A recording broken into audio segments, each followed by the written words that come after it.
Mummy સાથેનું relation કેવું છે? મમ્મી સાથેનો બોન્ડ કેવો છે? રિયલ લવ એક કહેવાય છે કે એ ફિલિંગ વાળો તમારા આમ ગમે એટલી ખામી હોય પણ એક માણસ તરફથી મળે ને તમને કે I am with you. Emotional level ઉપર બહુ કનેક્ટેડ છું.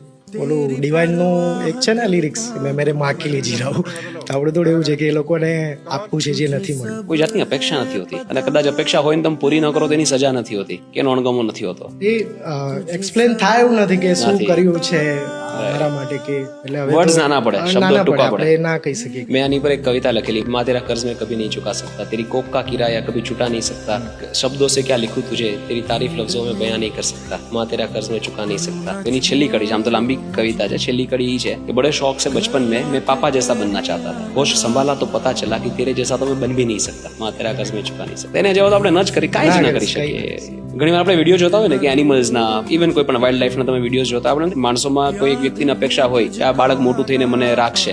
એ લોકોને તો એવી પણ કોઈ અપેક્ષા નથી હોતી કે પોતે મરી જવું પડે તો કદાચ મરી જાય પણ બાળકોને બચાવશે. એલી સમર્પણ આઈ थिंक भगवान एक मामा चाहते हैं, कहते थे विधाता नहीं पहुंच पाया हर जगह इसलिए उन्होंने माँ बनाई थी.